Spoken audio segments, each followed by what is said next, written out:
And then you got all these people sitting around, swilling their wine at their little cocktail parties and believing that they're fancy, talking about this like with a smug, holier-than-thou attitude that has no correspondence whatsoever with the real world. And there is a real world out there, okay? Just because a bunch of academics coming up with provocative titles tells you otherwise does not, in fact, make it so. There is such a thing as beauty. There is such a thing as elevation. Sully them all you want to, but there's a backlash. These people are throwing the boomerang a little too hard. And the thing about boomerangs is that they tend to come back with a certain amount of accreted G-force to smack these people right in the face.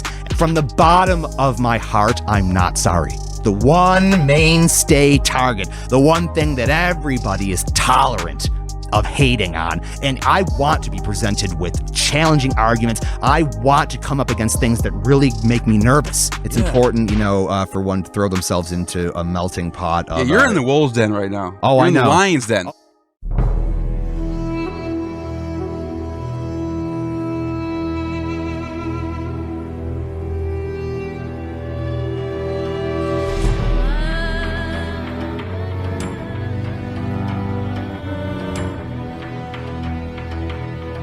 Welcome back to Gnostic Informant. And off the bat, I was going to say, the last probably 10 videos you've seen in this channel, a lot of you are new that have came here after I did the video with Derek from Mythicism. So I have a lot of atheist viewers now because of that. And you're all welcome, and I love all of you. However, I am not so dogmatic about atheism as other people are. I respect religions and worldviews. And I try to become a chameleon when I'm around different people from different worldviews and try to see from their point of view, which is what you're going to see today. So you're not going to see a debate. You're not going to see me antagonizing Rich. Rich is a Christian. I've known Rich for most of my life, and he's always been a Christian as far as I know. But lately, I've noticed a different glow about you. You've had this glow. You've been happier, and you've been a lot more committed to your faith, and I respect that. And but what is it that recently you just kind of had a different revolt, whatever you call it, revamp? Revamp, I like that. Yeah. Well, first of all, hello everyone, Gnostic Informant. I am a very big fan of this channel. Neil introduced me to it, but I've caught up with all the videos, and I just want to kind of thank you guys for having me on. To answer your question, there are a couple factors that are primary in motivating what you've noticed, but chief among them I would have to say is that I met the girl. Hi, Amanda. Nice girl, by the way. Yeah, well, spectacular. Thanks for sharing my video, Amanda. She is just Amanda is one of the absolute strongest Christians that I've ever met in my life, and I'm completely in love with her. And Catholic? Yes. Cool. Mm-hmm.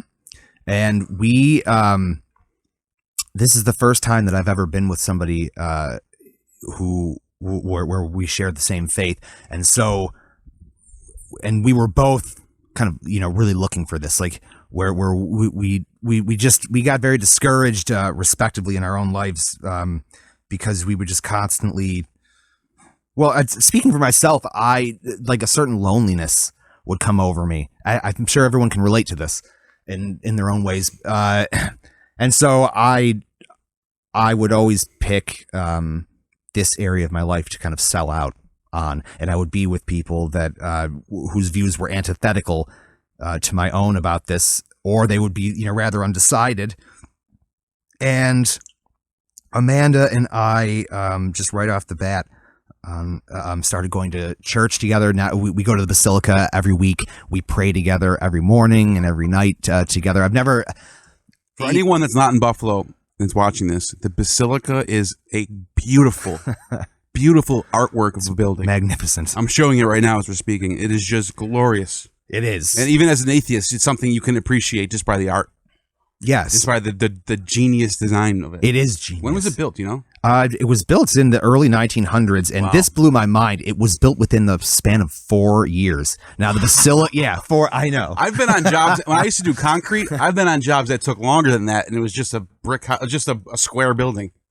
Yeah, and I like it's miraculous. I mean, like construction itself is a level of artistry that is just like all consuming. And to sit in a building this breathtaking, though, Amanda and I after mass will explore this building, because everywhere that you look, the entire building is like in itself an expression of the faith. There are challenges that are running, like, find every angel depicted, in the stained glass. That's kind of cool.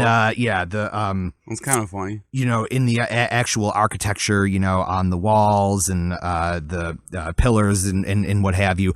But Amanda, is very no nonsense, which I love, and so keeps me on my toes, and it makes it okay for me to not just explore but rediscover my own faith. So there's that.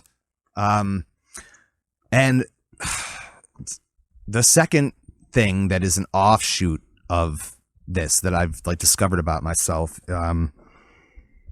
is a level of frustration and anger that I have, that I grappled for about 60 seconds, with whether or not to say this, and then I just realized, what, I have I listen to everybody constantly around me belittling the faith in this cesspool of a culture. I'm not going to dignify it with the word culture. Let's call it a society. It's generic enough to merit that term. And do you mean like our country? Yes, absolutely, 1000%. I mean, the Pop state culture, of the world, academia, all that, or just academia? No. There certainly pop culture. At least pop culture makes no pretense whatsoever about itself, though, or at least if it does, it's laughable and easily dismissed. For the main, the main source of my anger, though, is I came from 10 straight years of higher education, so-called. I graduated from university at Buffalo, doing 2 concurrent master's degree programs. Wow. In the arts and humanities, with special. So you are academia then? Yes. Yeah. And then you went to another school too, didn't you? Yes. Once I got, once I completed the master's program, I swiftly went straight to what is now Western University in London, Ontario, and so I focused on piano performance and composition and music history, and all of this is I particularly remember a fond memory of seeing a news article come out with your face on it, saying the prodigy, a musical prodigy in Buffalo. Like something along those lines. I'm going to find that article and show it right now. But it's out there. Yeah, I've been very blessed. People don't know about you, dude. You were very well established in the world of music. You did work with the Goo Goo Dolls. You did work with different movies and different background songs. So just so anyone out there who doesn't know, this dude is established in the world of music, and he not only is a good musician and piano player, but he studied it at high level university study.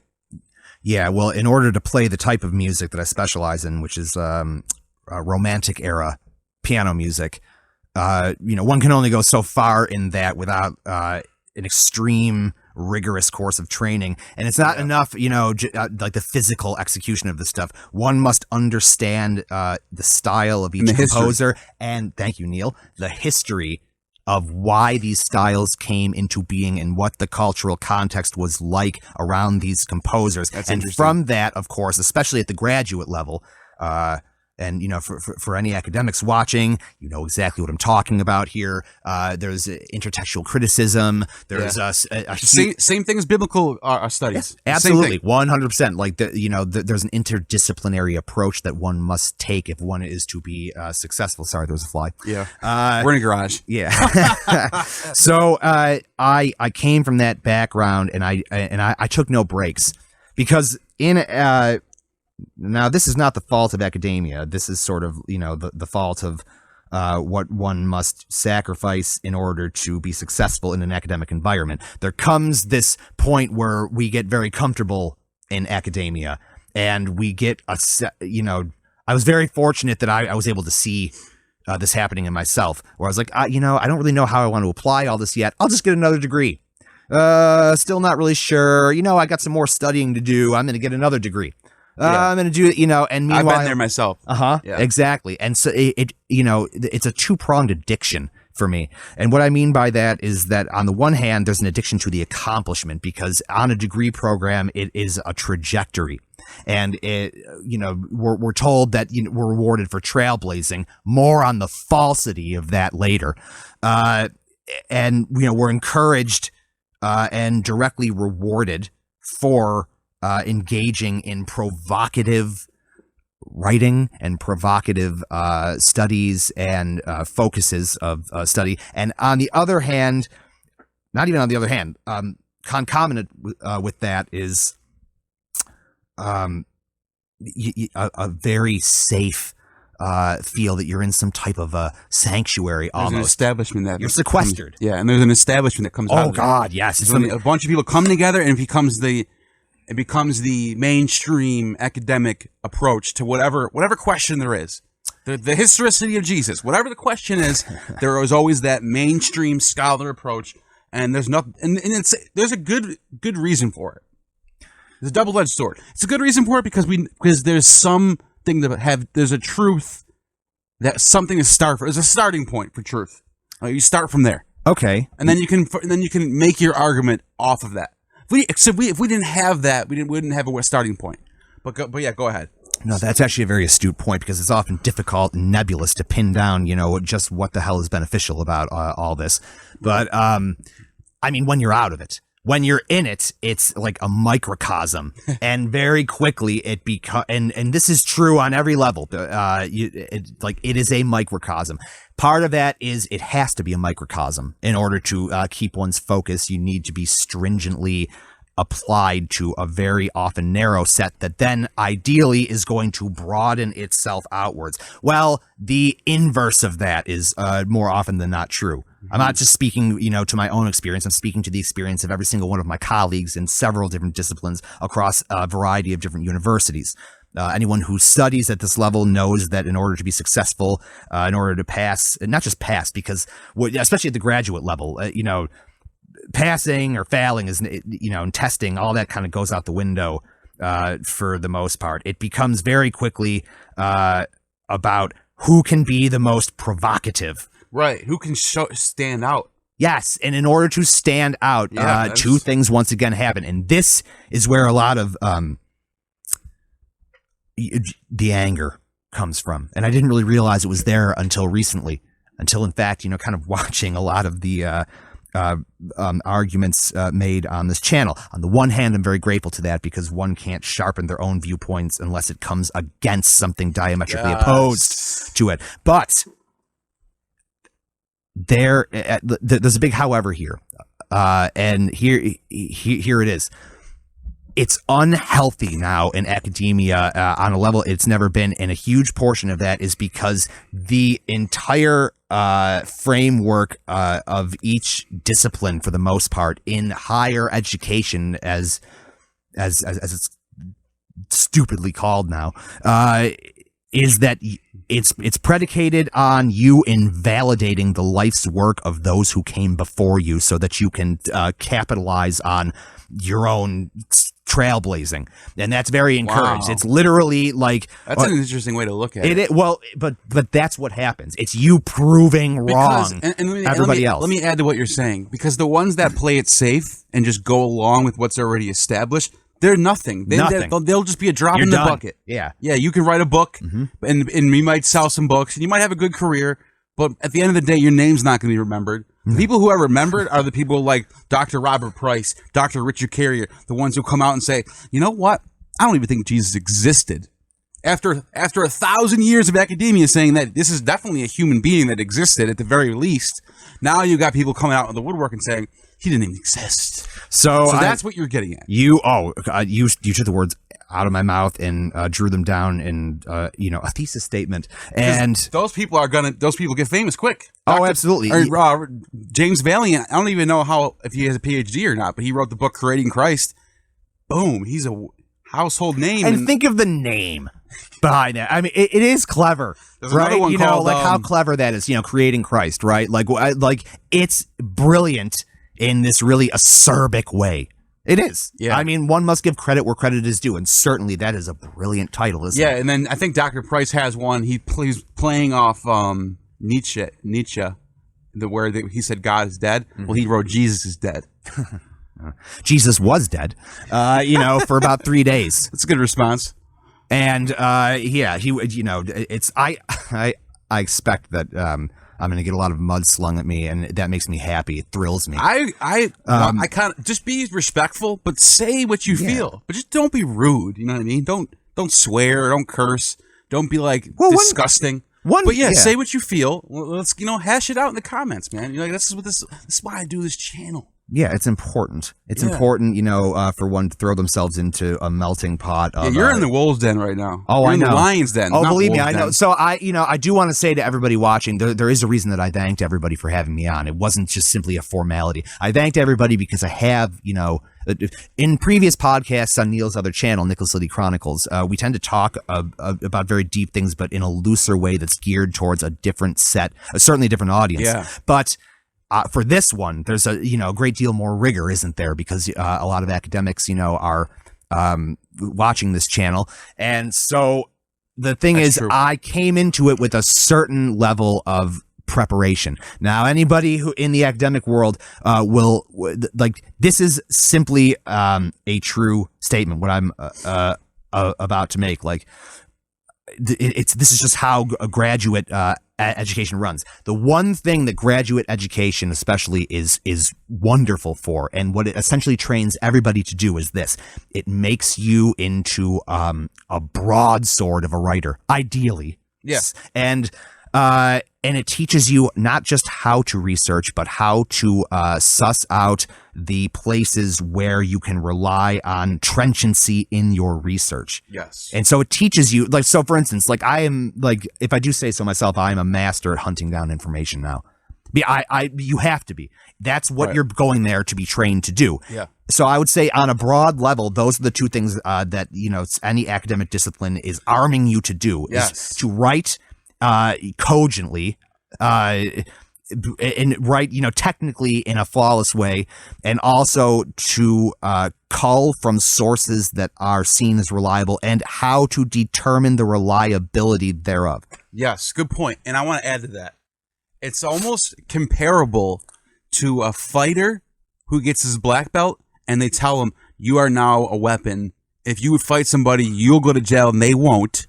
And the reason why I'm saying that is because when you get in academia, and I'm not one of these people. I just have an interest in this stuff. I'm not a scholar. Okay, I'm not a scholar.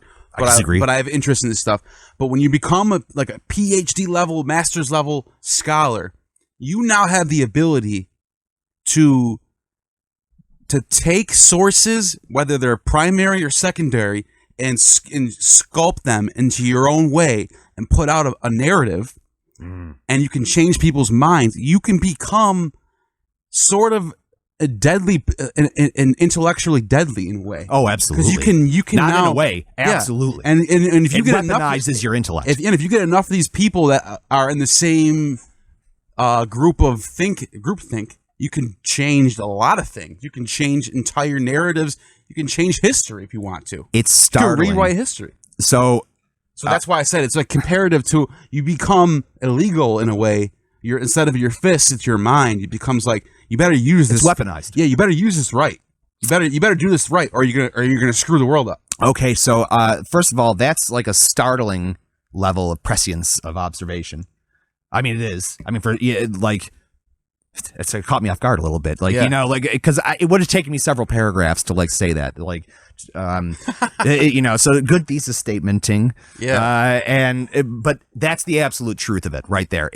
There's no way, you know, in most graduate fields, especially in the arts and humanities, to not walk out with your mind weaponized. I don't care what your field is. If you're in the arts and humanities, you come out like having inculcated within you a chip, not on your shoulder, but you become the chip. Yeah. That's where a lot of activism comes from. Is they're highly educated people from that spent 10, 20 years in academia and studying different universities, and then they come out and they just are like trailblazers, ready to change the fabric of reality. But how? So exactly, Neil. But herein lies the poison of the whole thing, and I stress the word poison. Okay, I can almost hear people rolling their eyes right now with this. Good, I'm glad. Okay, I was there, and here is the problem with that. If like being a graduate student is a lifestyle. You are essentially surviving a workload that is unfeasible. It teaches you how to be a more efficient reader because they overload you with reading material, not just in volume, but like the level of depth that you're having to grapple with. And then not only that, but respond to with, hopefully if a proximal amount of your own depth. It's impossible. Nobody has enough hours in the day. Nobody has enough, energy to do so. So it teaches you to be an efficient reader as well. It teaches you to like almost skim for the for the germane things about whatever it is that you're reading. So it equips you to be bladed. Now, in that process, what happens is an unavoidable level of indoctrination, depending on who you're studying with or what your course of study is, a fusion of those two things. And here is why I have a level of like rage that is built up inside of me, is because thank God, I finally got out because I was unexpectedly hired by the Goo Goo Dolls to start working at their studio in Buffalo. And my mother had sat me down because I tried to juggle both lifestyles. I was going up to London, Ontario, Monday, Tuesday, Wednesday, and then I drive 3 hours home Thursday, Friday, Saturday to work at their studio. And finally, my mom sat me home. She was like, "This is what this is what everybody trains for, is this opportunity. And you're operating at like 200% capacity, 100% split here, 100% split there. Like you need to focus everything on what is a once in a thousand lifetime opportunity. You can always go back. You've been in long enough. You need to come home." Now, I and you both love our mothers dearly. And we've been very blessed to have mothers who have like essentially sacrificed their entire lives for our betterment and our furtherment. And by God, I'm going to honor that in my own life. And I know you already are in yours, Neil. I say that because my mother's words have a resonance that is higher in me than it, I've seen in my friends. I'm not going to speak too much to that because it's not really my business. Yeah. But like the point is this: my mother, when she speaks, I listen. And she has a wisdom about her. And so she said this and it freed me up. And, 1 month became 2, became 6, became a year. And I just decided, you know what, like it was at that point I realized that I had not been living in anything close to the real world for at least, I don't know, maybe like 4 years. It was when I got to grad school that things became very, unreal because of all the things I'm describing. And one thing, this is right around 2012, 2013 for me. Things were not yet as like degenerate and dysfunctional as they are now in academia, but they were really getting there. I mean, by then it was still a cesspool that advertises itself as like the one place that you can do free thinking. Oh God, what a joke.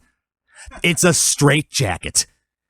Going into graduate studies is an intellectual straitjacket. I mean, do you know that every single year they update a list of unpublishable terms?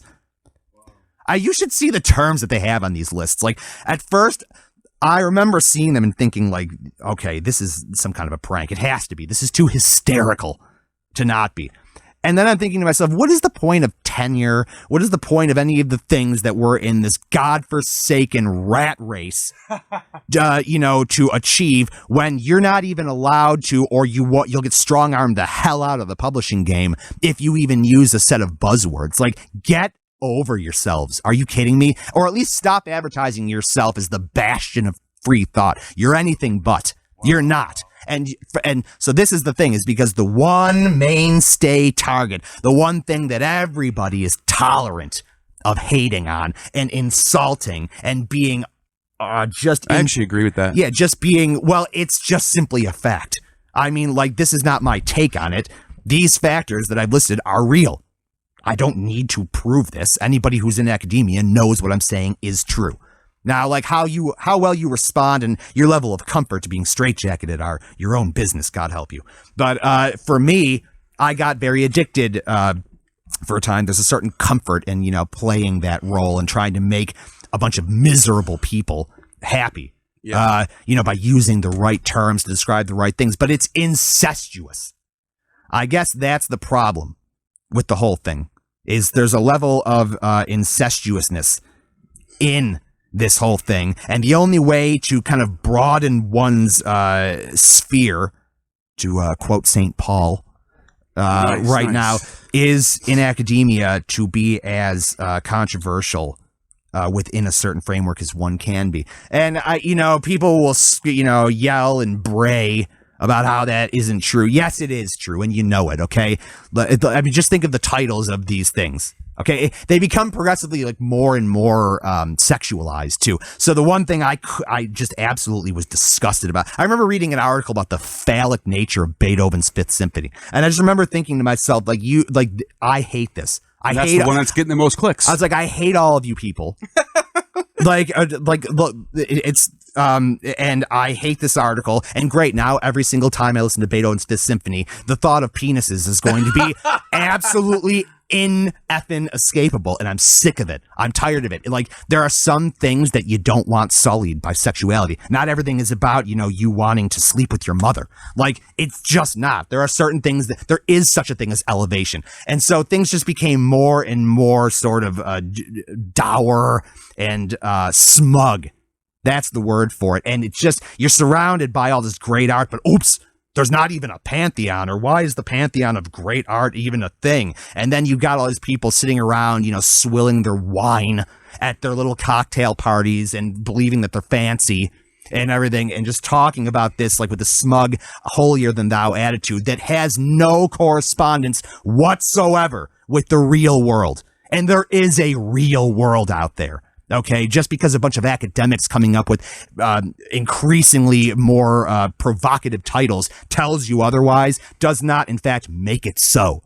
And it disgusts me. There is such a thing as beauty. There is such a thing as elevation. Those things, you can sully them all you want to, but there's a backlash. These people are throwing the boomerang a little too hard. And the thing about boomerangs is that they tend to come back with a certain amount of accreted G-force to smack these people right in the face. And that's happening right now. The numbers are entirely dropping in enrollment. More and more and more as it becomes unfeasible. It's not just a monetary game anymore. It has to do with the fact that they're barring the doors and windows against a certain type of person who doesn't agree with their godless heathenism. Wow. And I'm not... Okay, so wait, I want to say this really quick. From the bottom of my heart, I'm not sorry. Oh, wow. From the bottom of my heart. No, I'm not. I sit here and I listen to these smug jerks, present their arguments, and that's fine. Okay, like, I want to be presented with challenging arguments. I want to come up against things that really make me nervous. Yeah. Because I can't sharpen my own faith without doing that. It commands in the Bible to be a Berean, and they were the original kind of skeptical inquirers. Okay, but there's a level that existed in traditional academia when it really was the bastion of free thought, when you didn't have these pathetic student unions, monopolizing who can and can't go to talks without them braying like donkeys, okay, and not shutting their mouths about things. Like, you can sit here and you can sling all of the barbs that you like, but they can't take any of them either without like this level of real super subtle sarcasm that they can try and hide behind in their soft sotto voce voices. And it's just disgusts me. It really does. It sickens me. And then you have this other sect of them. You've got the young hotshot professor who's kind of fiery. Like, I know the archetypes. Okay. They're boring. You're boring. And let me tell you another thing now, funny. Okay? No, there is. There's the old sage professor. There's like the young woman professor. There's like the young single bachelor professor with his hair dyed, and there's the eccentric professor. All these things exist. There's the dyed hair professor. There's the genderless I'm professor. thinking of my schools that I've been to. like community college and then UB, and you're not wrong. Dude, I was there. Those archetypes are there. This is unassailable. Tell me I'm wrong, so because I need the laugh, frankly. Okay, and so I'm coming at this in a combative way because you know what? I'm sick to death of the idea that Christians, Bible-believing Christians, and we're going to get to that in a moment. Yeah.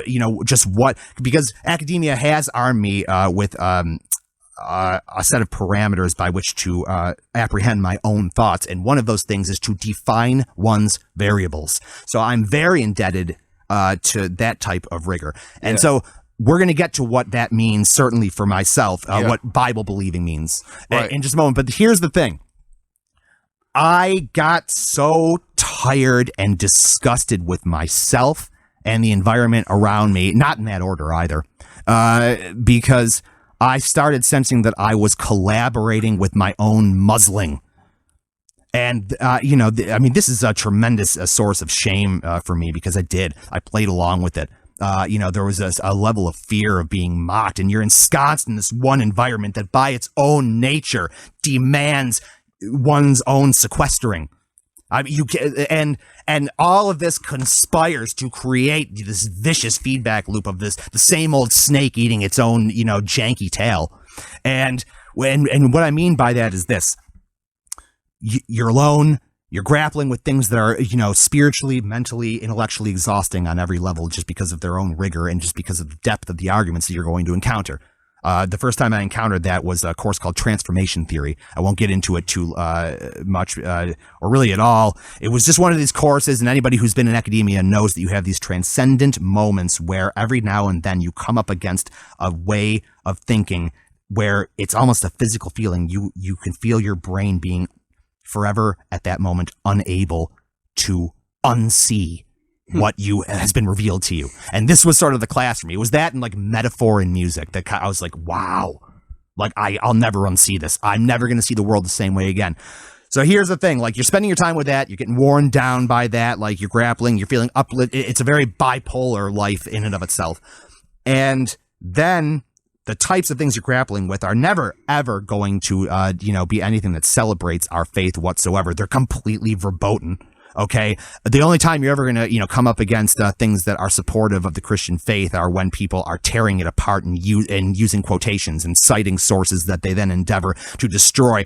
And here's the thing. Okay. This is why I call it the same old snake eating its own janky tail. Okay. Is because this is what all of these militant people who are, committed members to the Church of Atheism, most of my close friends, are atheists, okay? And the reason I'm saying that is not, forgive me for the cough, and I hope I didn't spike your mic. No, you're good. Okay, the reason that I'm saying, most of my friends are, themselves committed atheists isn't to be like, well, okay, I got cred, I got license to say this. I don't really give a you-know-what about cred or license. I'm saying it because of this. Like, I've been constantly exposed to these viewpoints, and I've seen the types of things that it propagates in their own lives, okay? And I've been able to observe up close,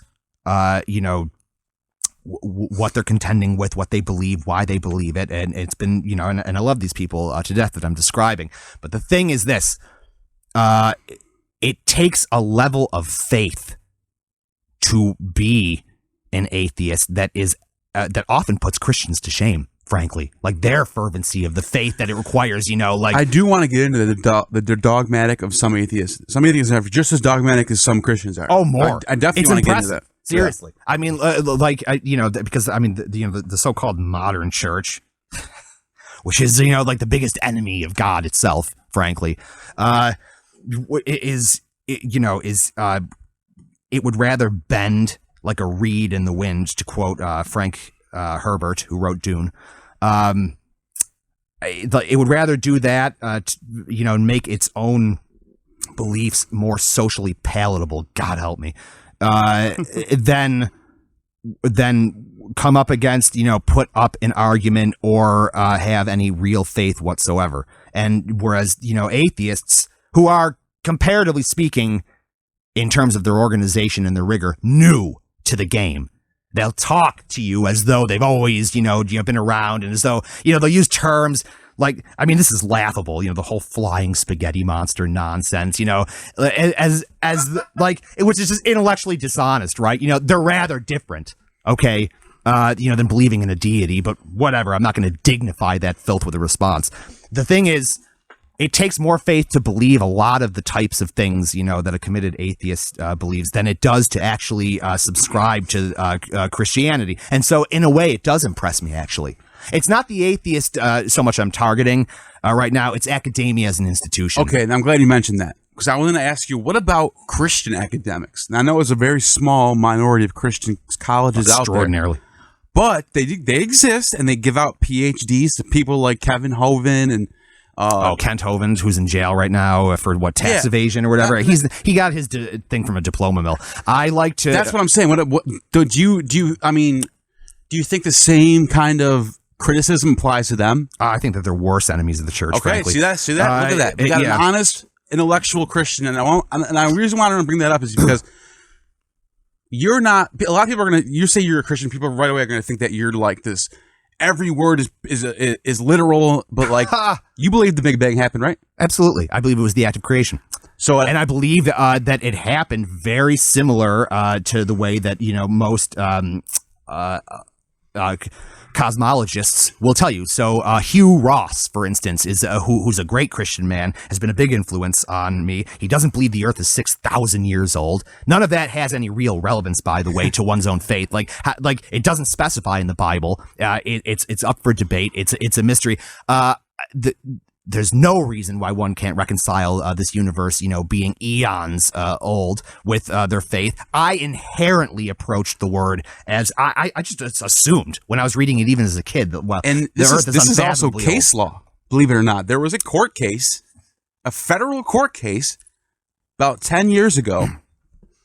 I'm just going to put it up on the screen as I'm saying it because I can't remember the name of the case, but the court delivered a ruling that said that schools no longer have to, because you used to have to teach creationism by the Bible. Mm-hmm. Now they're saying the court ruled this. This is not my opinion. This is the court ruling. The court ruled that science has gotten so far in their discoveries and what they know about the origins of the universe that no longer is there two different methods taught in school. It's just the creation. It's just scientific Big Bang theory. No more like they don't teach the 7-day. That's you got to understand. Well, look, okay, so that's a great point, and I'm happy that you brought it up. So let me clarify this. Let me define my variables a little bit here, okay? I have no difficulty or problem whatsoever with those things being taught in school because science, by its own nature, is designed to approach or apprehend a certain and finite set of factors. God, or the existence of God, or these things are by nature inherently unfalsifiable. And so they can't really be approached by science. I guess the best that one could do by using a scientific approach to, attempt to prove or disprove the existence of God is by, depending on what side you're coming from on this, making it either as impossible as possible for a universe to exist without God, or the converse of that. So I love Stephen Hawking's work, God rest his soul, because like A Brief History of Time, he was so fair in the way that he presented his arguments. The man was, committed atheist. It's a rare thing to have someone like that. It was, and honestly, he was so fair. And here's what it did: it strengthened my faith. You're making a lot of people happy right now while you're saying this. Well, it's the truth. It's just like this idea. Exactly. Where did this absolutely false, vapid idea come from that, Christianity is somehow irreconcilable with science? Isaac Newton, Thomas Aquinas, Augustine, so many of them. Like these are three of the great minds that I can just come up with on top of my head because I've been reading them lately. Yeah. But like you had asked about other universities too, giving out PhDs. Here is a type of Christian that is, a PhD in academia that I love and has had a big influence, and you guys will know him. Go ahead and try and dismiss him. I'd love to see you debate him. His name is William Lane Craig. I was just gonna say, I love him. I was just gonna say, he's a beast. Listen, Rich, I swear to God, whatever. Okay, I swear to God that I was just about to say, listen, guys, we have a William Lane Craig type Christian here. Because there's I want to say this real quick. When I was a fundamentalist Baptist, what do you call it? I guess we used to say we're not a denomination. Non-denominational. Catholic is Satanism and all that crazy. We used to see all this wacky stuff. I was there too. But my thing was people like William Lane Craig that teach that the Big Bang is real and the Bible is a metaphor of the Big Bang. That's not true. The Bible is perfect and pure and everything that's in there, it literally happened. And we used to demonize people like William Lane Craig. And those are the type of Christians that we agree on. We both agree that that's not healthy to be like that. So I do believe that the Bible is perfect and infallible, but not on the surface level that people are often describing. And here's what I mean by that, okay? The Bible is so miraculous in part for two primary reasons, as I see it, certainly. One of those reasons is the fact, and they go hand in hand. So it was written over a period of centuries by authors that range in status from, rich kings and, essentially the aristocracy of its time to unnamed poor vagabonds and everybody in between. Okay. And there's a unity. I mean, these people weren't familiar with themselves or they weren't familiar with one another, rather.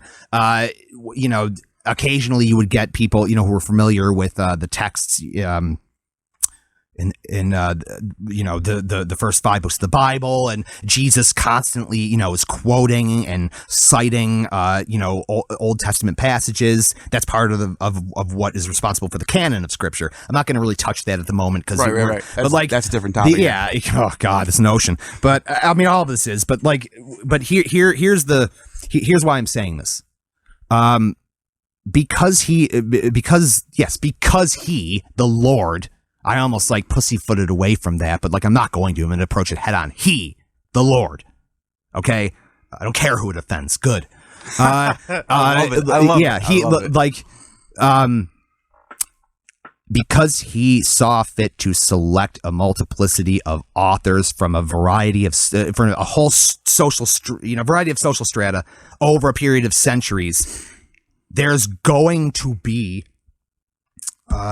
surface level conflict. So for instance, in the Old Testament, there's a passage where, it's stated that Uriah the Hittite was the one that slayed Goliath. And then, of course, we know that, it's generally accepted by most Christians that David, was the one who slayed Goliath. Things like that are not necessarily contradictions.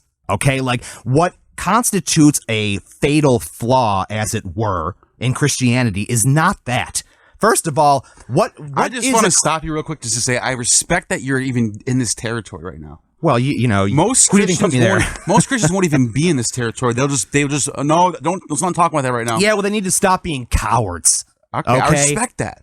Because your faith is not contingent upon a bunch of superfluous little details right now, and the more militant people are about that, the more they're going to come up against. I haven't yet made up my mind about a lot of things. If you believe the Earth is 6,000 years old, or 6 trillion, or 6 billion, any number in between, my God can do those things, and he's a God of miracles. And there comes a point. Actually, I'm going to hold that thought because this is kind of the crux of my argument. I wanted to. I cut you off. That's okay. You were saying, I know how we roll. Yeah, I know. You were saying that. It's not a contradiction, right? Yeah, it's not it's only on the localized surface level is that it's more of a stylistic difference. And also, I have a study Bible. What you said is true, and I hate to keep cutting you off. No, don't worry. But this has to be said. Yeah.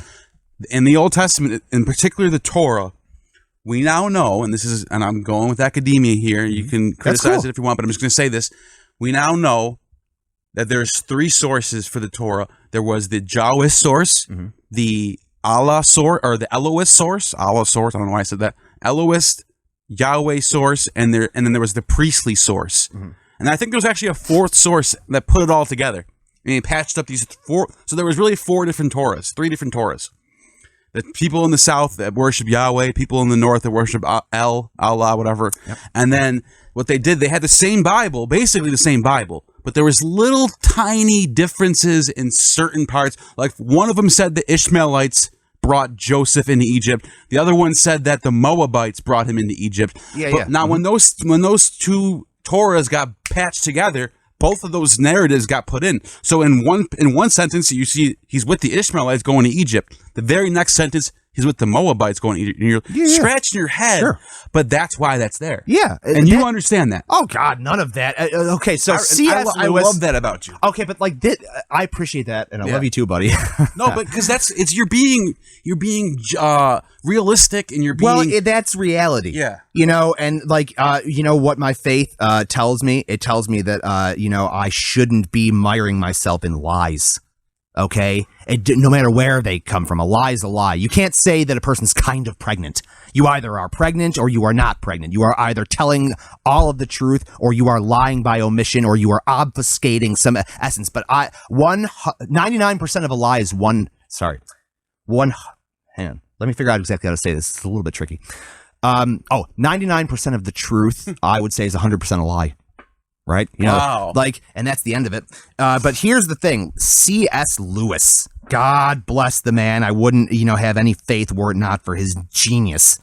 He speaks to what you're saying. And like what you're saying is in the same, you know, conceptual arena that the similarities between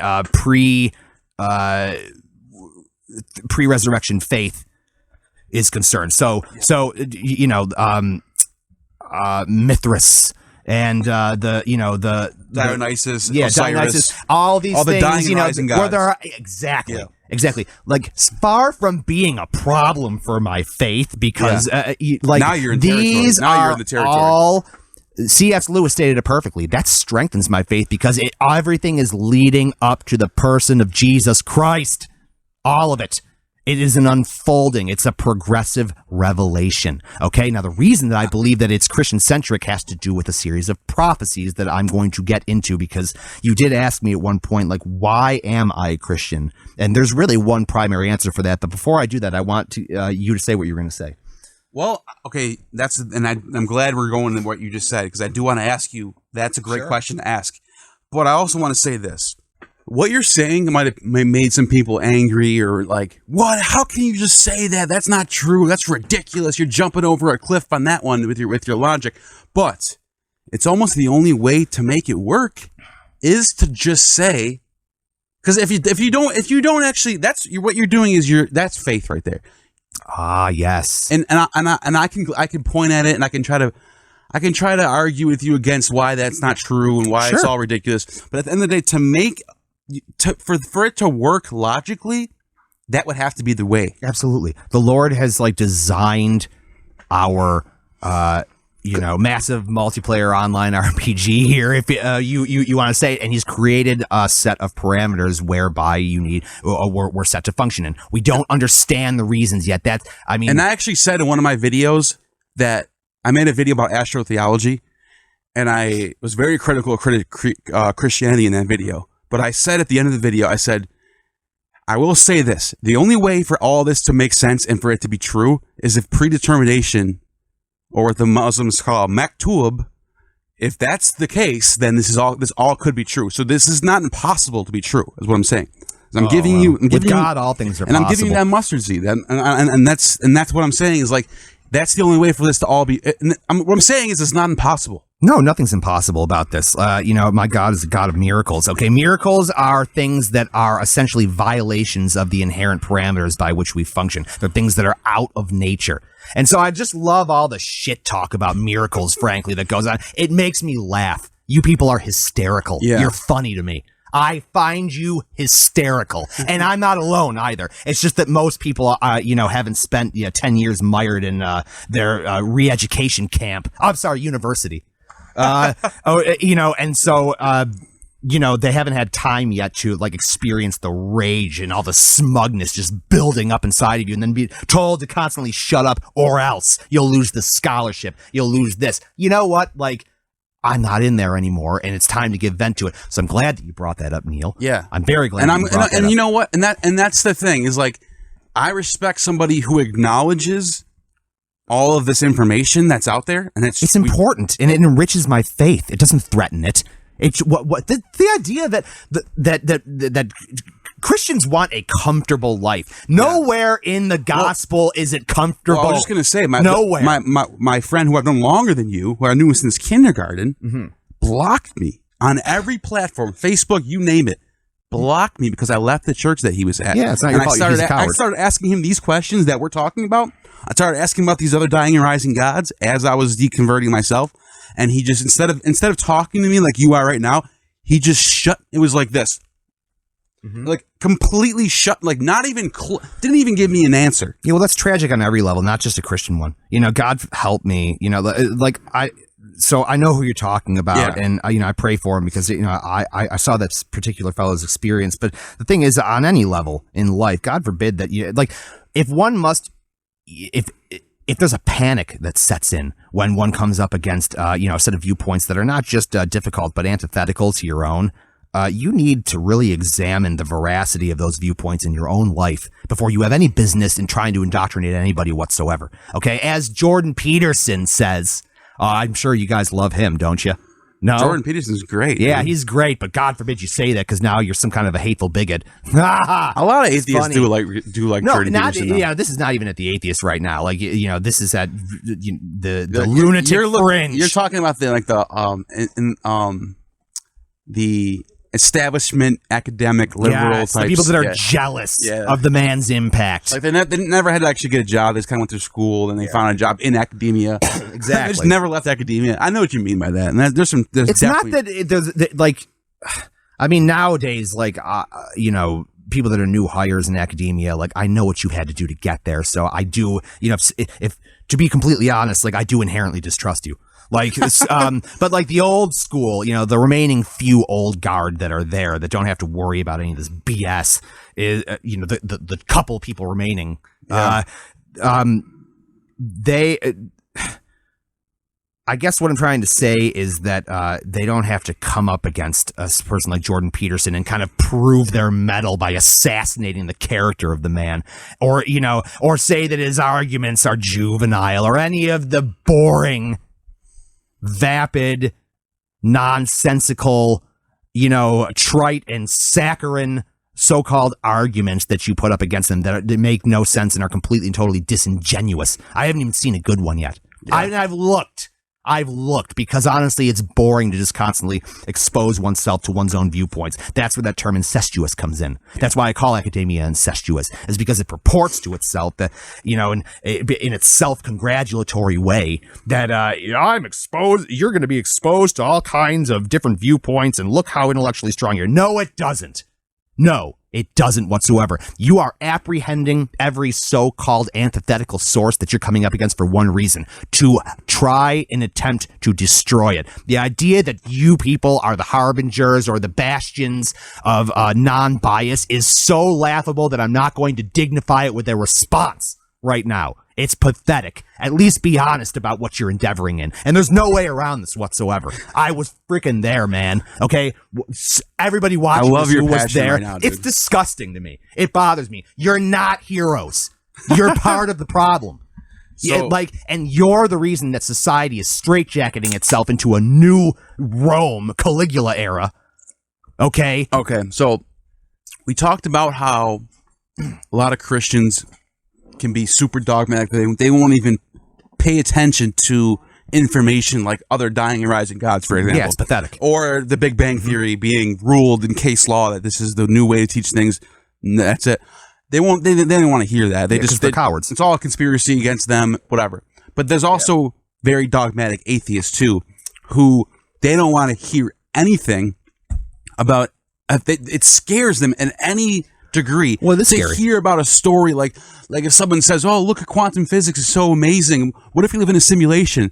And they're just like, "You're like Richard Dawkins, you're just an idiot." So they get really dogmatic, and it's like, first of all, it's like, why do you even want that to be the truth? Because here's the thing: what's more terrifying is to be accountable to a god that, like, you know, like you will. So you think a simulation theory would mean there might be a judge too? Because that doesn't mean necessarily mean the two. Simulation theory is real. That, you know, like what the simulation spontaneously generated itself, and I can already hear all of you rolling your eyes at this. That's another video right there. We can get into. We could dig Don't into you that. love how these people, like, can, you know, the one time that they're allowed to violate their own rules is around the Big Bang. It's around the inception of creation itself. Well, it's cowardly for you to say that there's a God who created it. That's intellectual dishonesty. No, it's not. Yeah. It's me saying, you know what? I observe architecture. I observe buildings. I observe artworks. I observe things that are complex systems that are more often than not either instantiated by man's creative intellect or something was directly enacted upon it in order to put into being the complexity of the system.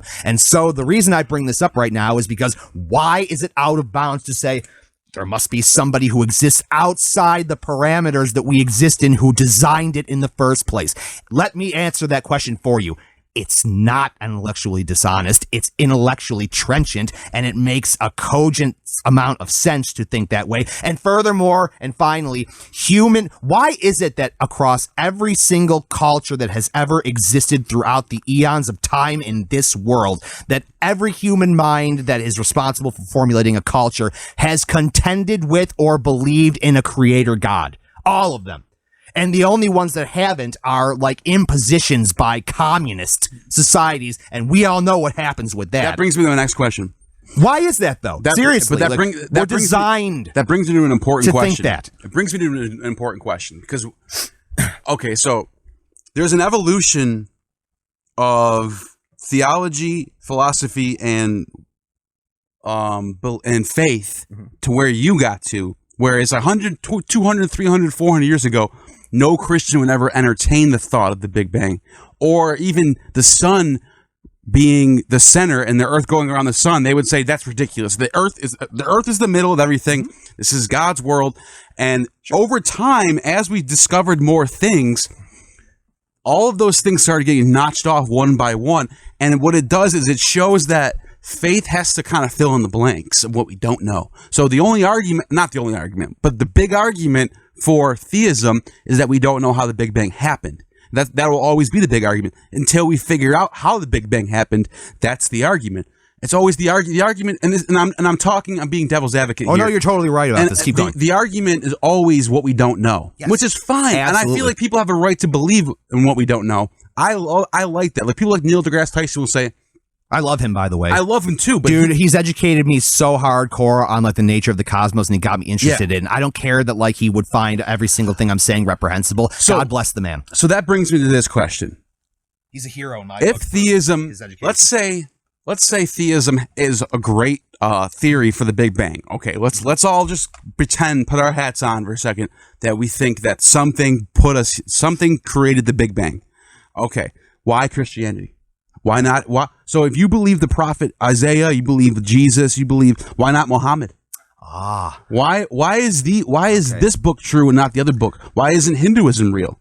Now that is a question, my friend. Most Christians will run away from that. Oh, I love this. This is what this is where I get really fired up. Yes. Okay.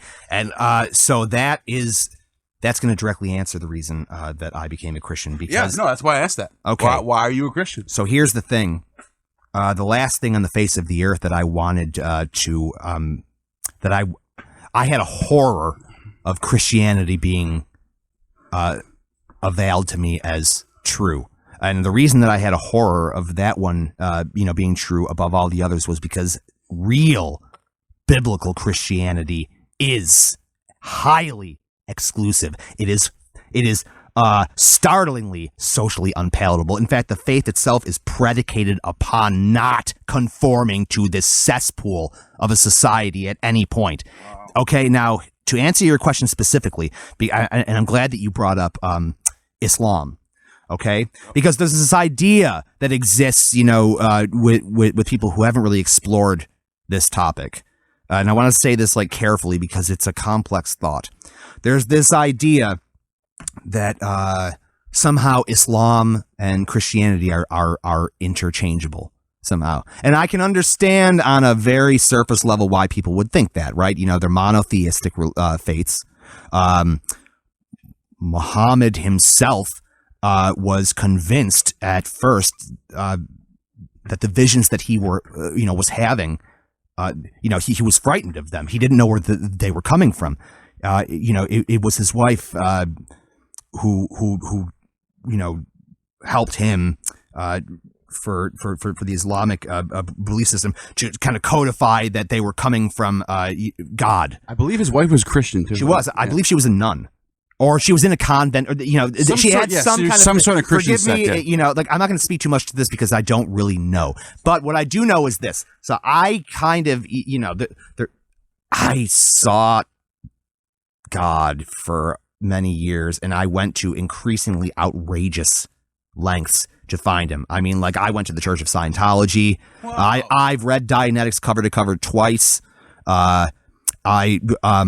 I wanted things that seemed exotic and a little bit foreign to me. A Theosophy was the one that I really loved because my favorite composer, or one of my favorite composers, Theosophical Society, Alexander Scriabin, Manly Hall, Madame Blavatsky. Madame Blavatsky, I have their books. Even so do I. It's incredible. It's crazy. It's amazing reading, by the way. Even if you don't incredible. Believe it. Yeah. Everybody, within reason, it's kaleidoscopic. Yeah. And so, I just want to say that I all my life, I sought the Lord with increasing level of frustration, but also, there's this idea, I think, if everybody's really honest with themselves, that when you're on a search in a Western civilization like that, you want to kind of get away from the mainstays. You want to get away from, what surrounds you the most pervasively, which of course for us it happens to be Christianity. The reason I bring this up is eventually I landed on Islam, and I read the Quran, and the Quran is like this very mystical, book. It's divided into, like distinct sections, and one of the sections is filled with all this beautiful poetry, and then it shifts. And it starts codifying its I've read the Quran too. Yeah, the tenets of its faith. And here's the thing.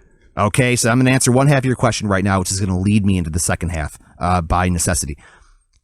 The idea that one could ever reconcile Christianity to Islam is not true. Okay? What do you mean by that? Here's what I mean. Christianity, you are or you are not a Christian based upon one thing, and it is this. What do you believe about the person and nature of Jesus Christ? That is what makes you a Christian. Yeah. Is he or is he not the Son of the living God who came to save sinners, of whom you and I are the first? And did he not die on the cross and resurrect? And did he resurrect? Yeah. You are not an actual Christian. The Nicene Creed. Yeah, that's it. Precisely. That is it. You are a Christian lowercase c if you do not believe that, and that's not my opinion. That's simply like I'm stating what the tenets of the faith are. Here's the thing.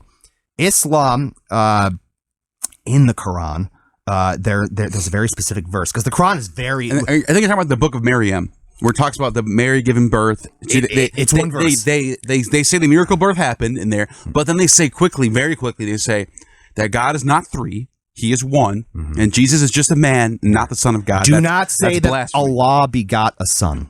Right. That's what I was getting at. Say not. I knew what you're talking about right away. No, here's the verse. I know the Quran so well. I read it a few times. I read it from cover to cover, but I've also went back to it and well, you have to in my research, in my own personal. A person has no business talking about any of this. They haven't familiarized themselves with the very tenets of the faith that they're attacking. Yeah. So shut the hell up if about Islam or Christianity or whatever if you haven't read the holy books of either. I agree. The end. I agree with that. So here's the thing about Islam and why it's not reconcilable with Christianity. Because the person of Christ is the basis of what it's what just a prophet in Islam. It's what determines whether or not you're a Christian. It's what you believe about Christ. And because Islam states directly, say not that Allah even had a son.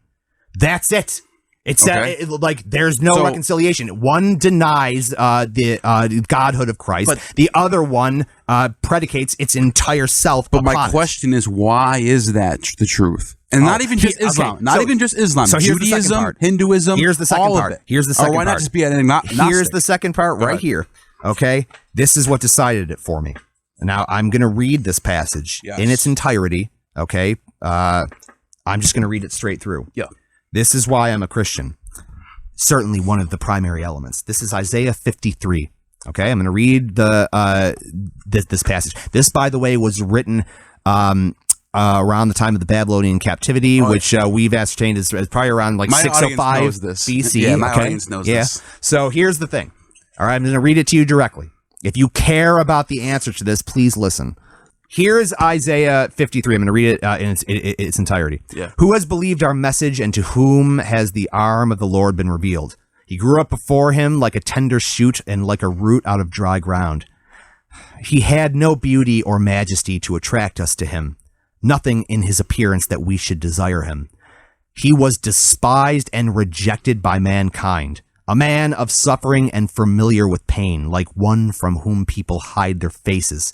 He was despised, and we held him in low esteem. Surely he took up our pain and bore our suffering, yet we considered him punished by God, stricken by him and afflicted.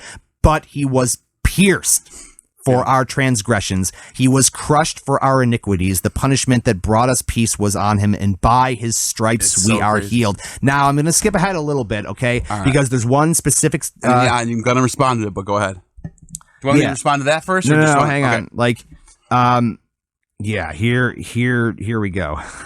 People would kill me if I don't respond to that. That's I want and I'm not trying to debate you, but I have to. Why? People are going to go ahead and debate me. I know. That's fine. I'm just going to respond. I'm just going to tell you.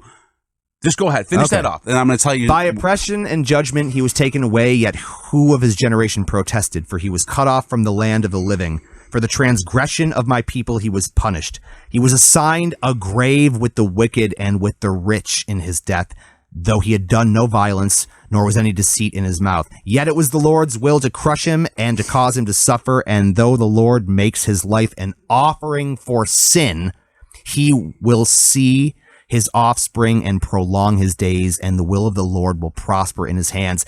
After he has suffered, he will see the light of life and be satisfied.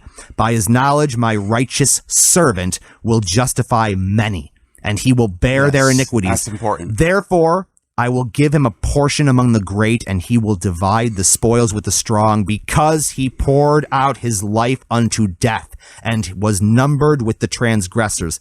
For he bore the sin of many and made intercession for the transgressors. Okay, so you're saying that that prophecy was written in 605 BC, and because of the life of Jesus, that's okay, and that's great. That's one, and that's a good argument. Fine. However, I have to say this. People will kill me if I don't. If the Masoretic text, everyone knows what the Masoretic text is. That's the Hebrew Bible. It's the Old Testament in Hebrew. It's never been changed. The Dead Sea Scrolls. Most of the Dead Sea Scrolls, 99% of the Dead Sea Scrolls line up with the Masoretic text today in 2021. That hasn't changed. Scribe to scribe, it's been written down perfectly. Yeah. That's great. It says the word chem, which is they and them. So when it says he in the Septuagint, which is the Greek version, that's the one that got passed down into Latin and into German and into English, was the Septuagint Bible. It's the Christian Bible. That's when that one says he, that one says pierced. Okay. The word pierce in the Hebrew Bible says like a lion. Now that's like how the hell did that word get changed? The word lion in Hebrew is, I forgot the word right now. I'll put it up on the screen. It looks like the word dig. The word dig can also be translated into pierce. So there was sort of a fuckery going on. This is the argument of the Jews. I'm just telling you. That's the argument. Rabbi Tobias Singer is famous for these words, that the Christians raped the text. Sure. Now I'm just saying that's the argument against it. That's fine. It doesn't mean I can take it. Now the funny part about this is this. I just did a video. Actually, as they're watching this video, they just saw it last night. Okay. I just had a Dead Sea Scrolls expert on, and we talked about this fucking verse right here, which is crazy. And he brought up that his mentor. Now this guy is very neutral when it comes to Christianity. Dr. Kip Davis, fucking awesome dude, awesome PhD scholar. He studied literally ancient Hebrew for years, and he's one of the most he knows if you need answers about the Hebrew, that's the guy to go to, Dr. Kip Davis. He's got his PhD in just the Dead Sea Scrolls, and he told me that there's one scroll that they found, and in that scroll, his mentor, Peter Flint, said that the verse was that one. So that means the old one, the 200 BC old ancient Hebrew text, actually has the Christian verse. Now, that's established in academia right now as we speak. Yeah. So you can actually use that as an argument, and academia will have to accept it. Cool, that's great. Now, but there is a bunch of other scholars. This is why you hate scholars too. There's a bunch of other scholars that say, look, if you actually look at this is what Kip Davis was saying, and he showed it on my show. You guys can go watch it. It's so we literally dug into this and dissected this verse for a whole hour, like 2 hours. If you want to know about this, watch out my last. Seems a little video. Short for this too. Yeah, you know, you can go on forever about this. And he showed that the Dead Sea Scrolls manuscript that they use was literally just a blur of ink, and you couldn't even tell what it was. So his mentor Peter Flint, the one who had the job of translating the scrolls, was a Christian. So they think that he put his own so he had bias, you mean? He had a bias.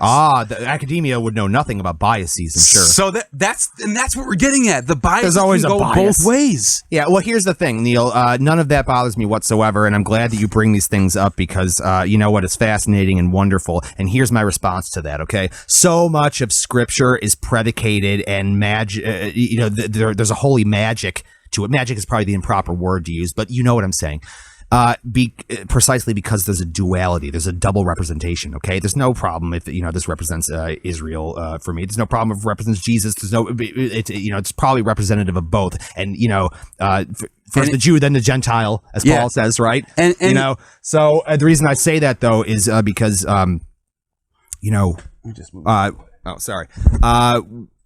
here's the thing, like, it doesn't necessarily have to even be one or the other. Like, I can hear the outcry right now of so-called fundamentalist Christians, too. You know what? Like, get behind me, Satan. Like, oh, no, I'm serious, okay? Like, you're not going to, like, limit my ability to explore this or anybody else because the Lord doesn't, want me to be limited. And I respect that about you. You're here, we're talking about these discrepancies, and I would tell me that you would honestly say like this.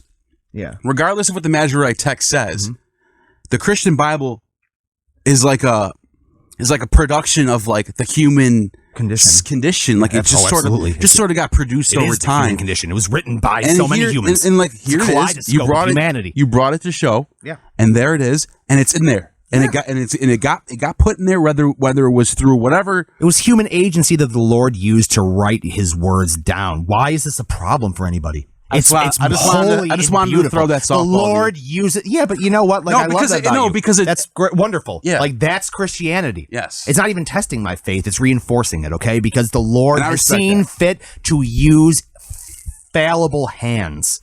And I'm not saying fallible in the sense that these guys get it all wrong. I'm saying, like, you know what? He inspired so many different humans from so many different walks of life, and it makes the picture of that human condition so epic as a result, and then it's dispersed over such a huge amount of time, and yet there is this internal cogency. And now I can hear a bunch of you bastards right now.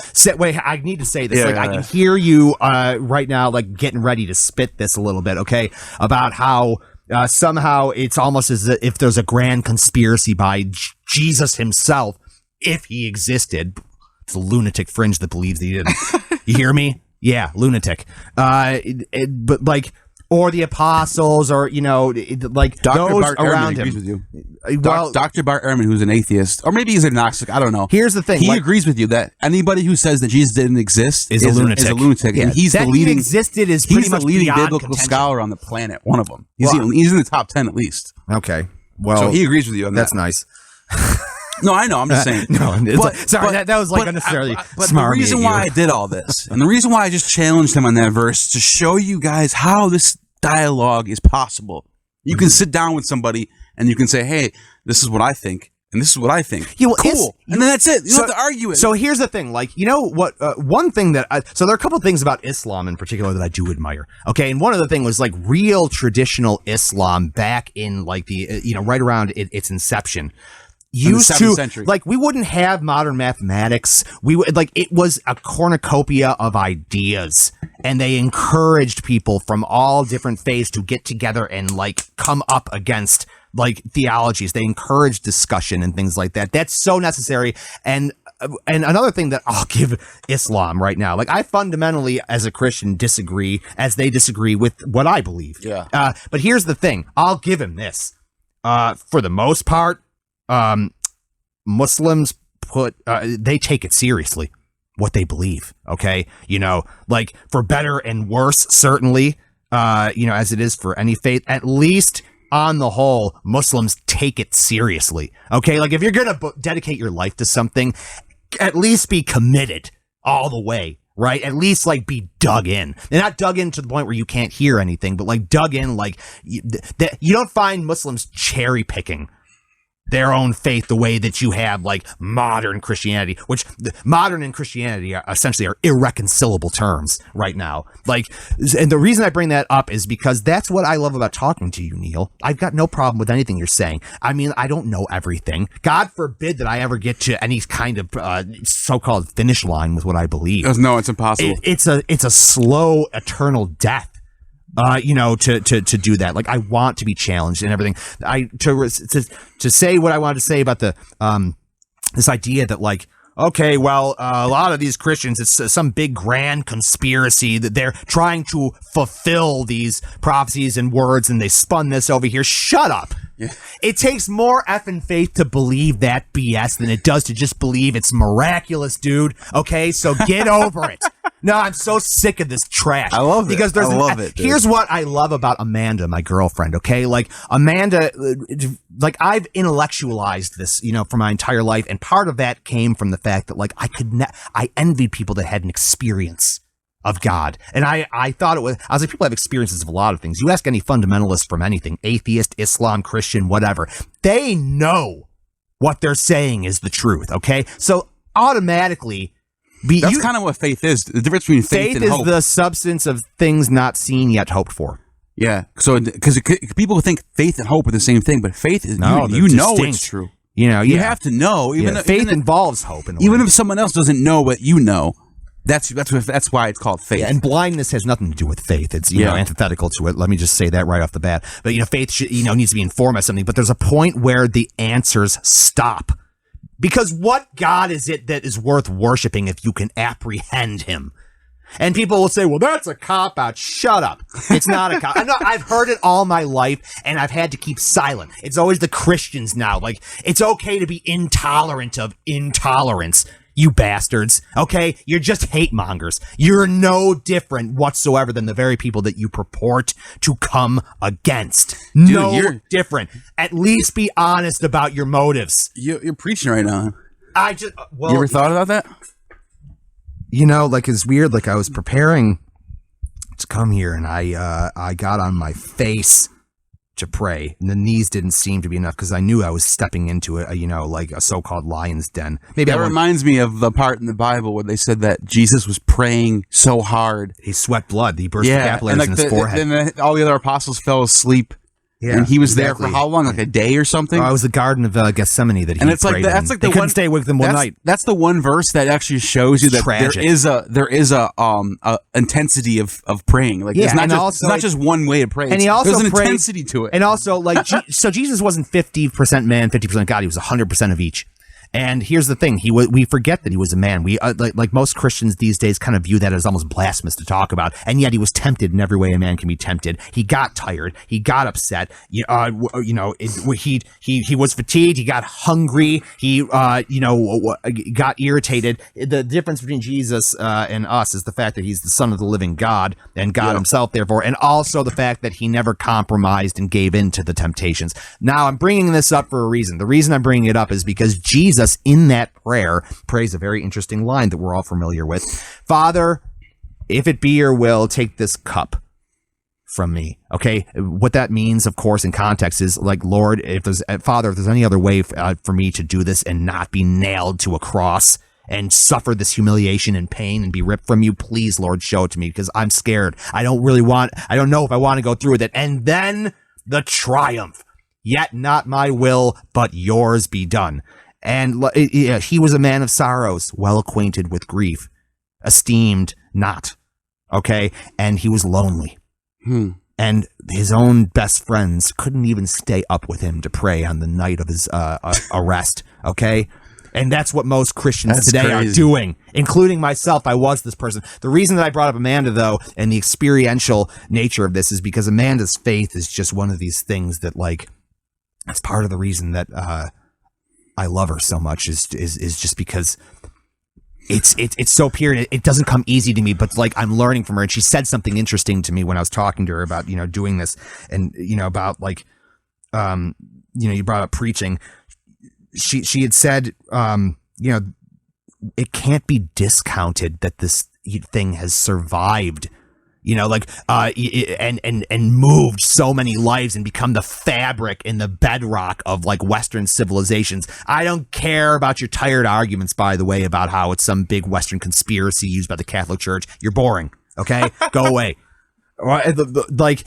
But then that brings that's where faith comes in. But and a counter from like a Muslim would be, well, Islam is all over Africa, all over the Middle East, Absolutely. all the way to China. So it can't exactly, and I'm glad that they had that argument because you know what? That's why it can't be based on experiential facets alone. There needs to be a fusion. But in my own life, in my own walk, it's been entirely intellectualized because because like experiences don't come easy to me. I've had to resort to drugs and alcohol. I've had to resort to like profligate forms of self-destruction and wanton lasciviousness. And like I've gone far to try and achieve experiences. Like I've been blessed to perform in front of like thousands and thousands of people with these wonderful bands and working with these artists. And who did you meet was the biggest person you ever met? Well, David Lynch for me. I mean, I didn't meet him yet, but I'm working. I'm talking about worldwide. Oh, yes, the Dalai Lama, who I played 2 separate concerts for when he came to University of Buffalo. There's a picture that I'll I'm showing it right now. Yeah, so I want to, say right now, like, I just want to make a side comment. Like, you met the Eastern Pope. Yeah, well, the thing about the Dalai Lama is the Dalai Lama reinforced my faith because at the time I played for him, I think it was 2006, and I played 2 separate performances for him when he came to University of Buffalo. He addressed Chinese students that were at the time protesting his visit in the morning. It was a private thing. There were like 75 students, and they wanted me to be like riot control because there had been violence in other universities that he had appeared at, and they told me like, you're here to like open for him and calm the crowd down. So I played like all Chopin, and they were wonderful, and he gave a great talk to them. And then he talked to all the professors at 12 noon, and I played again. And then I got to hang out with him for a while. I held hands with them and everything. And I asked him, I said, you know what? Because at this point, I really was searching. Atheists are probably saying, why is that crazy? Okay, well, it's just crazy because he's how famous the man is. That's all. Well, like they would say the same thing about their favorite actor. Yeah. But then they'll scoff at, be like, "Oh, he's just the Dalai Lama." I'm like, come on, that's amazing. You met the Dalai Lama. That's amazing. Yeah, it was a blessing, and I'll tell you why it was a blessing for me. Like I don't want to be flippant about the occasion. Like it was an immense honor to be asked to do something. Because it's rare. Not many people have gotten to do that, and he's a very wise person because of the life he's led. But here's the thing about the Dalai Lama that shocked me. I asked him.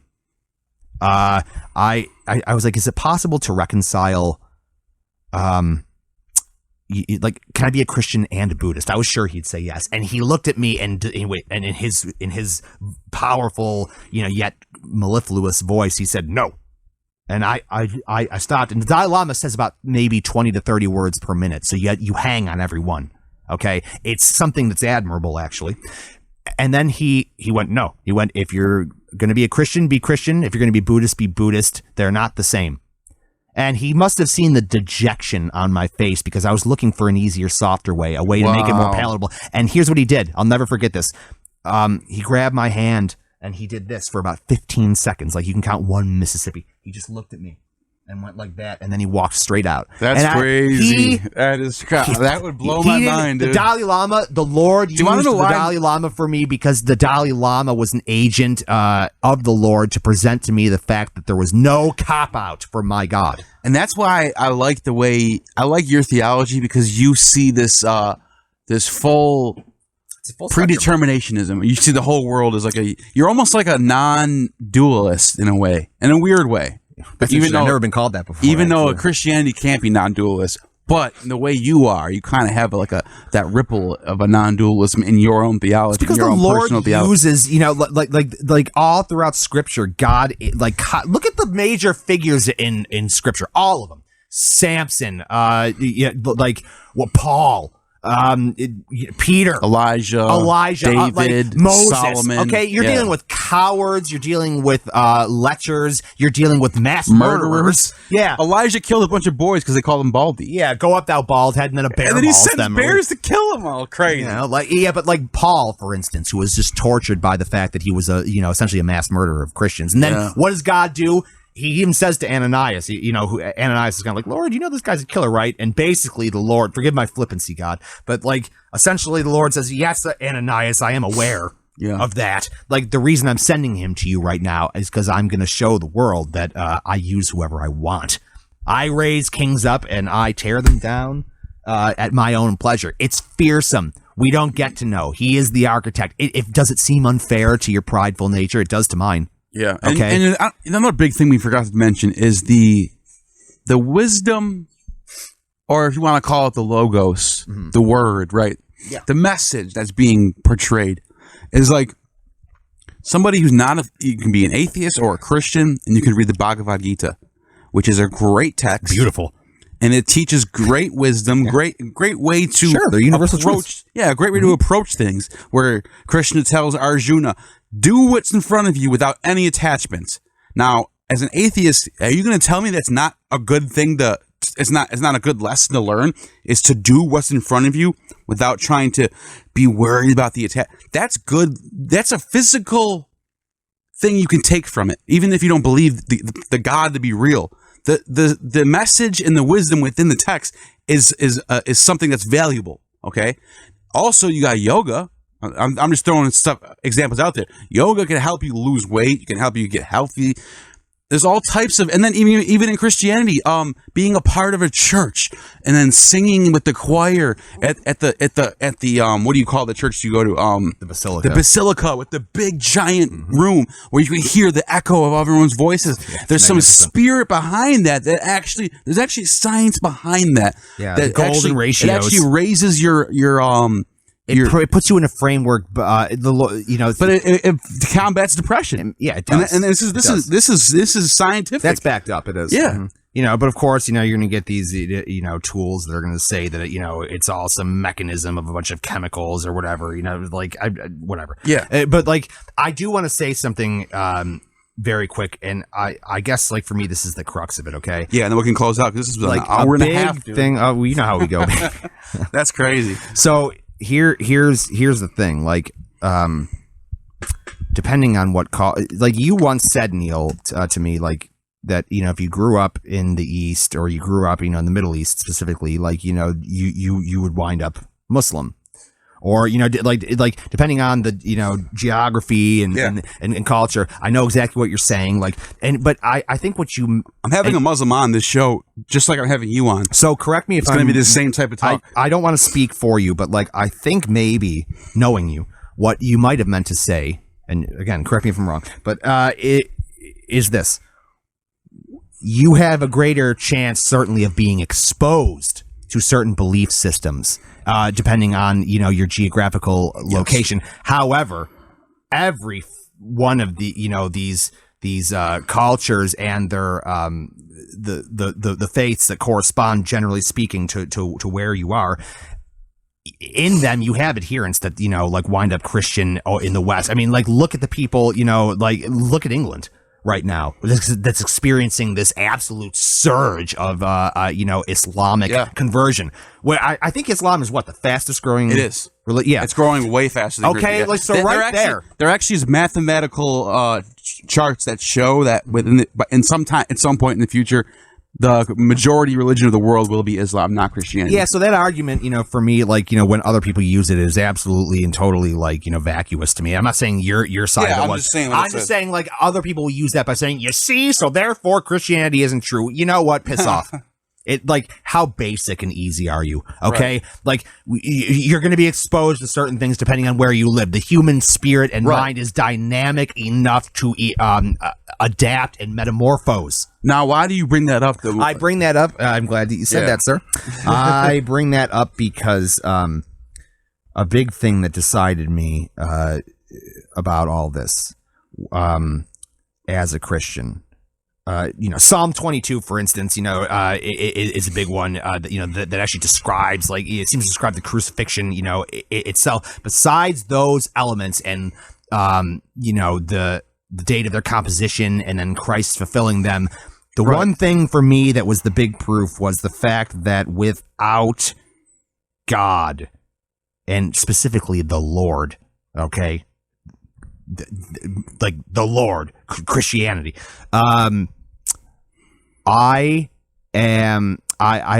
morality is localized. It's a localized phenomenon. The morality of Nazi Germany is different than the one in communist Soviet Union, is different than North Korea, is different than the United States, is different than Babylon. I agree. It's just... I agree that morality... It's a fact. Morality is a localized phenomenon. Yes. And so there is no morality... I was going to say moral compass, and I was like... there is no morality... that is in any way universal whatsoever. And yet, what do we find all across the world? Okay, for the most part, like these societies that I've just mentioned have imploded upon themselves because they're deviations from what appears very clearly in history to be a standard, a universal standard that corresponds essentially to the Ten Commandments, okay? Now, the Ten Commandments seem to be like an accounting of a morality that already existed before the composition of the commandments themselves. Okay? The reason I bring that up is this. William Lane Craig talks about this all the time. Yeah, I know he does. I can hear people like salivating to try and destroy this right now, and I hope you are. Oh yeah, good. The morality is the biggest one. The biggest There is debate. No actual morality whatsoever without the existence of a universal standard. Come at me. Okay, so what I would say to that is that morality comes from experience, and I think does it really? Of course it does. If someone steals from me, I would feel a certain way about being robbed from, but I might not understand that it's bad for me to steal until I steal from somebody else and I get punched in the face, and then I'm not going to do that again. Would you steal from a psychopath? No. Why? Because I don't want to be stolen from, or I don't want. No. You wouldn't steal from a psychopath because you know that psychopath, who everyone calls insane or whatever, would know like, hey, stealing is wrong. I'm gonna fuck this guy up. I'm gonna kill him, and he has a greater likelihood of killing you. The reason I bring up that extreme right now is this: even the most so-called depraved people, with very few like aberrant exceptions, all of them have an understanding of a universal standard of morality that is codified within the Ten Commandments. What about the Greeks? The Greeks set up a government with a senate, and there was like a government of the people by the people. Explosion of philosophy and of morality and people teaching about certain things. And it seems to be the skeleton of the West is the Greeks. People forget about that. Absolutely. That's borne out in the Bible. Yeah. I mean, like it's incredible to me and tragic that people view these things as somehow. But where do they get their morality from? Oh, so here's what I'm trying to. I'm glad you brought that up because it helps me to frame this sort of big thought that I'm trying to say. It seems that instilled somewhere within the human condition itself is a basic sense of what is doable and what isn't. But I mean, like, history bears that out. Like, there are deviations from a norm, but we do recognize them as shades of or deviations from a standard. So you think where does the standard come from? Is it an evolved thing? Why don't animals have it? Why? Because they're not self-aware? No, it's because there's a God in heaven that has articulated it. I don't care anymore how much this pisses people off. So you think the Ten Commandments is sort of a highlighting of the morality within? It's sort of like an accounting of chicken and the egg. Whoever came first, you can't really tell. They both kind of bore each other. I think that the egg of morality came first, and that the chicken is the accounting of it in the Ten Commandments. It's the codification of what already exists because it was instilled and programmed into us on a fundamental level of the human condition. And I know a million people want me to challenge that right now, but I'm not going to because I just respect it. I'm sure that I'll get like, honestly, I respect that answer because at least you know that morality was somewhere there before this got written down. Oh, absolutely. And it has to be. And that's all I'm why? caring about. It's not like somebody came up like, hey, I'm going to come up with morality. Let's write the Ten Commandments. there are actual Christians, not just Christians, but Muslims, Christians, Jews, who actually think that that's before tragic. the Ten Commandments, the people were just a bunch of barbarians That's eating each pathetic other. and unhistorical, and it's got nothing to do with what makes a person a Christian. It's pathetic. So that not all Christians, That's insane. and I'm trying to highlight these things for you because show nuts. that not all Christians are insane, dogmatic idiots. You know what I mean? I mean, that's scary. But like, hey, like, I just want to say one, quick thing, to anybody who's listening, because everybody, and I'll wrap up with this, okay? Sure. Like, for all the vitriol that I've articulated here, I'm going to do something that, like, I'm going to do something here, and I just want to say that, like, every single person, listening to this right now, there's more to this Jesus than I think many of you, and certainly myself, want to admit. It's an uncomfortable thing. And here's the thing. All are welcome. Okay, all are welcome. After all Jesus came to die for the sins of for God. After all of that ranting, you said you're welcome. Wait, no, God. That's deep. So I have to say this. Sorry. Like, for God so loved the world that he gave. I mean, really listen to these words. We've all heard them before, but please, okay, like, you're probably not going to hear, a straight up viewpoint like this, like maybe on this channel for a while. I don't know. But here, please, hear these words. It's my prayer for you that you hear them directly. For God so loved the world that he gave his only begotten son, that whosoever believes in him shall not perish, but have everlasting life. For God did not come to condemn the world, but to save the world. Okay. And how did he save it? By sending his son Jesus Christ to pay the penalty for our sins and die in our place, because the wages of sin is death. It's the shedding of innocent blood. He died for you. The price is paid. You can't possibly add anything to it, because that would mean that Jesus failed and invalidate Christianity. Okay. The reason I'm saying this is this. There's no work that you have to do, okay? It's so simple that we make it complex, and he's there always. He's standing at your door, and I just want you to know that I'm praying for you to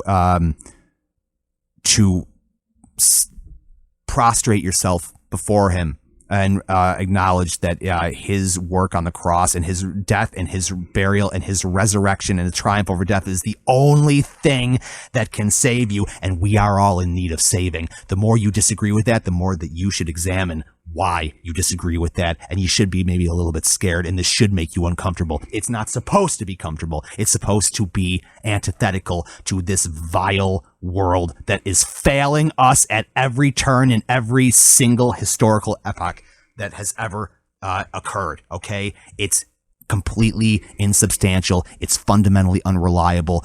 And Jesus is the opposite of all that. So I just wanted to tell you that.